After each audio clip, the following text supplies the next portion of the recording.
Tensions in the South China and East China Seas have grown significantly over the last year. Beijing placed an oil rig in territorial waters claimed by Vietnam.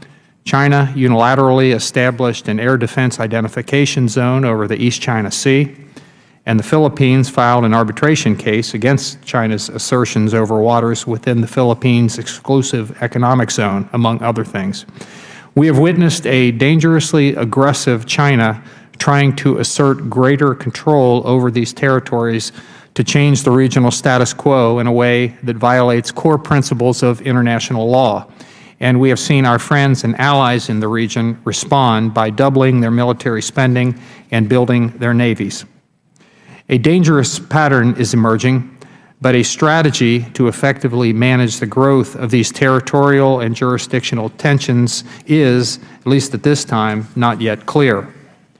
H.Res.714, introduced by my good friend, the ranking member, Mr. Faleomavega from American Samoa, reaffirms U.S. commitment to the peaceful resolutions of territorial disputes in the South China and East China Seas. It recognizes the need to uphold international law as a way to safeguard the rights and freedoms of all nations in the Asia-Pacific region, and further emphasizes the need for China to act as a responsible international stakeholder that, in fact, respects international law, standards, and institutions. I'm a co-sponsor of this resolution because the U.S. must support its friends and allies in the region against China's increasingly hostile behavior and must help facilitate a collaborative process to resolve these disputes.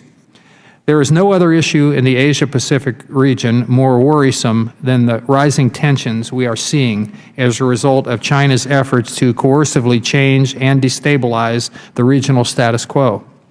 As we will discuss in the hearing following today's markup, which will begin very shortly after the markup concludes, relations with China deserve more attention because the list of conflicts and challenges is growing across the range of security, political, and economic matters, as is the risk of miscalculation by our two nations, China and the United States.